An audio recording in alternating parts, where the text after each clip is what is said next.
शबे बारात आ रही है, आओ अल्लाह से सुलह कर लो। मैं जल्दी जल्दी बात मुकम्मल करने लगा हूं, तो याद रखना जिनकी बख्शिश नहीं होती शबे बारात में, नंबर 1 जो शराब का आदी होगा, नशे का आदी होगा, उसकी बख्शिश नहीं होगी। नंबर 2 जिसने माँ बाप का दिल दुखाया होगा, उसकी बख्शिश और मगफिरत नहीं होगी, ता वक्त ये कि वो तौबा न कर ले, वो अल्लाह की बारगाह में माफी मांगकर अल्लाह से अहद न कर ले। इसलिए जो माँ बाप की नाफरमानी करेगा शबे बारात में उसकी मगफिरत नहीं होती। आप तो पूरा चार्ट लेकर बैठे, सलातुत तस्बीह पढ़ ली है, कलमा शरीफ पढ़ लिया है, दुरूद शरीफ पढ़ लिया, जो पढ़ते उनकी बात करता हूं। आज तो मेरी कौम पढ़ती भी नहीं। शबे बारात का मतलब पटाखे फोड़ना, शबे बारात का मतलब रात भर जागना। रात भर जागने की रात समझते लोग, भाई जागने की रात नहीं है, वो इबादत की रात है। हाँ, जागने और इबादत में फर्क है ना, इबादत की रात है वो। जाग तो इंसान होटल में बैठ के भी गुजार सकता है, इंसान जाग तो खेल कूद कर भी गुजार सकता है, तो वो इबादत की रात है, इबादत करो। तो जो नहीं करते उनका तो ठिकाना नहीं, जो करते उनसे कह रहा हूं पहले ये करो, माँ बाप को राजी करो, पहले अल्लाह की बारगाह में तौबा करो। एक बात याद आई, फिर बात आगे बढ़ती है। अगर कोई माँ बाप की नाफरमानी करके काबतुल्लाह भी जाए तो भी अल्लाह उससे राजी नहीं होता। आजकल लोग माँ बाप को छोड़कर पसंद की शादियां कर रहे हैं। कहते तुम्हें क्या समझता, तुम तो बुढ़े हो गए, तुम्हें तो कुछ समझता ही नहीं। वो जिसने पैदा किया, तरबियत की, पूरा शबाब कुर्बान कर दिया, जवान बेटा अपने बाप को कहता है तुझे क्या समझता। ये हंसने की बात नहीं है। मुझे बहुत तकलीफ होती है जब मेरी कौम इस्लाह की बात सुन करके हंसती है। इसका मतलब उन्हें यह ख्याल है कि उन्होंने दिल पे लेना ही नहीं है। यह हंसने की बात नहीं है, यह एहतिसाब और रोने का मकाम है कि अगर माँ बाप को छोड़कर काबतुल्लाह जाओ तो भी अल्लाह ना मिले और अल्लाह नाराज हो। इस सिलसिले में फकीह अबुल लैथ समरकंदी ने एक हिकायत लिखी है, उसको सुने दिल के काम। एक अल्लाह के वली थे, वली की बात करो, मेरी आपकी बात नहीं, अल्लाह के वली थे। माँ के पास आए, अम्मी मुझे बहुत याद आती है, काबतुल्लाह की उम्रा के लिए जाना है।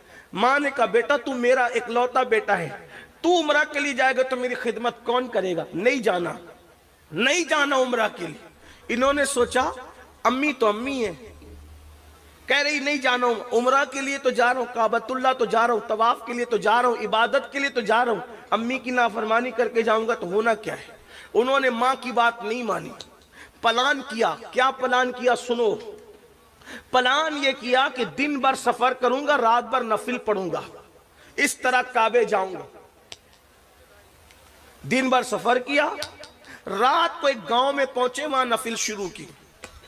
रात को मां को हाजत पेश आई अपने बेटे की, फरमाया ओ फुला, आवाज नहीं आई, ओ फुला आवाज नहीं आई, ओ फुला आवाज नहीं आई।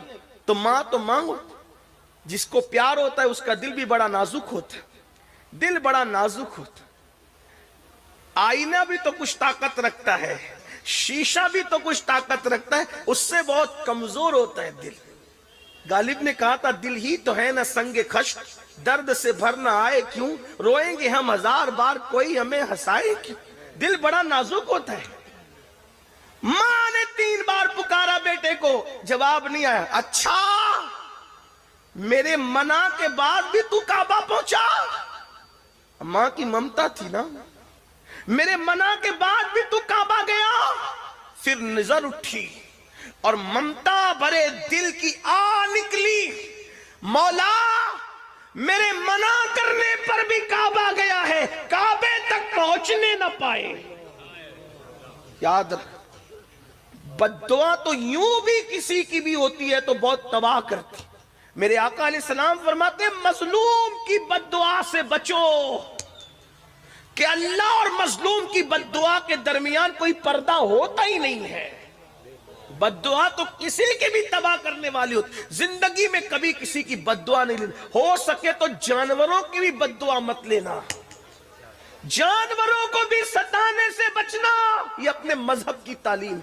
अगर गाड़ी चला रहे हो, कार चला रहे हो, बाइक चला रहे हो और कुत्ता मर के पड़ा है तो उस मरे हुए कुत्ते पर भी गाड़ी चलाने से बचना, कोशिश ये करना। ہاں اگر اللہ نہ کرے کہ ارجنٹ بریک لگانے پر حادثے کا اندیشہ ہو تو پھر الگ بات ہے، پھر چلے جانا، کیونکہ چھوٹی مصیبت اور بڑی مصیبت آئے تو پھر چھوٹی کو قبول کر کے بڑی سے بچنے کی کوشش کریں۔ السلام علیکم ورحمۃ اللہ وبرکاتہ۔ دوستو اس ویڈیو کو آپ نے پورا دیکھا اور سنا۔ دوستو شب برات کے حوالے سے بہت سارے لوگوں کے ذہن میں بہت سارے سوالات پیدا ہوتے ہیں۔ جیسے ہی شعبان المعظم کا مقدس مہینہ تشریف لاتا ہے تو کافی لوگوں کے ذہن میں اس طرح کے سوال پیدا ہوتے ہیں کہ شب برات منانا کیسا ہے، شب برات میں قبرستان جانا کیسا ہے، عبادت کرنا کیسا ہے، شب برات کی رات قبرستان جا کر دعا خوانی کرنا، فاتحہ پڑھنا، قبر والوں پر ایصال ثواب کرنا، کیا یہ طریقہ صحیح ہے یا غلط؟ اور خاص کر دوستو شب برات میں جو ہم حلوہ پکاتے ہیں اور اس پر فاتحہ دلاتے ہیں، اس پر بھی کافی لوگوں کا اعتراض ہوتا ہے کیا ایسا کرنا درست ہے یا نہیں۔ تو کافی سارے سوالات پیدا ہوتے ہیں لوگوں کے ذہن میں۔ تو دوستو اگر آپ نے اس ویڈیو کو اچھی طریقے سے دیکھا ہوگا تو مجھے لگتا ہے کہ اس ویڈیو کو دیکھنے کے بعد آپ کے ذہن میں جو بھی سوالات تھے، اعتراض تھے، مجھے ایسا لگتا ہے کہ تمام سوالوں کا جواب آپ کو مل گیا ہوگا۔ دوستو شعبان کا مہینہ بڑا مقدس مہینہ ہے۔ پیارے نبی صلی اللہ تعالیٰ علیہ وآلہ وسلم ارشاد فرماتے ہیں، شعبان الشہری و رمضان الشہر اللہ، شعبان میرا مہینہ ہے اور رمضان اللہ تبارک و تعالیٰ کا مہینہ ہے۔ تو دوستو یہ مہینہ جو ابھی چل رہا ہے شعبان کا مہینہ، یہ پیارے نبی صلی اللہ تعالیٰ علیہ وسلم کا مہینہ ہے، اور اس مہینے میں پیارے آقا صلی اللہ علیہ وسلم اکثر روزہ رکھا کرتے تھے۔ تو ہمیں بھی چاہیے کہ ہم اس مہینے میں روزہ ضرور رکھیں، نفل روزہ رکھیں اور پیارے نبی صلی اللہ تعالیٰ علیہ وسلم کی سنت کو زندہ کریں۔ دوستو شب برات بڑی مقدس رات ہے۔ جب شب برات کی رات آتی ہے تو اللہ تبارک و تعالیٰ اس دنیا کے آسمان پر تشریف لاتا ہے اور ارشاد فرماتا ہے کہ کوئی نیک بندہ ایسا ہے جو مجھ سے بخشش مانگے تو میں اسے بخش دوں، کوئی رزق مانگے تو میں اسے رزق دوں، کوئی مصیبت کا مارا دعا کرے تو اس کی مصیبت کو دور کروں۔ اسی طرح سے اللہ تبارک و تعالیٰ صبح ہونے تک ارشاد فرماتا ہے۔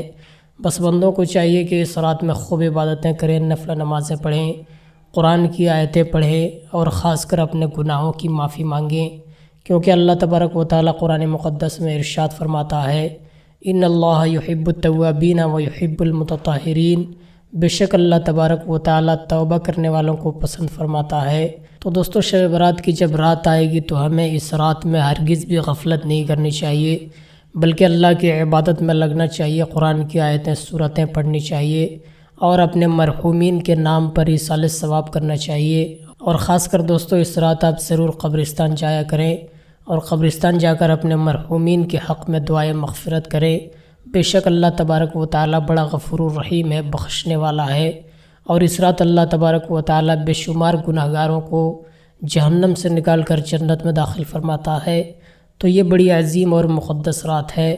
تو دوستو اس ویڈیو پر آپ اپنی کیا رائے رکھتے ہیں ہمیں کمنٹ کے ذریعے ضرور بتائیں، اور اس ویڈیو کو اپنے دوستوں احباب تک ضرور شیئر کریں۔ خدا حافظ۔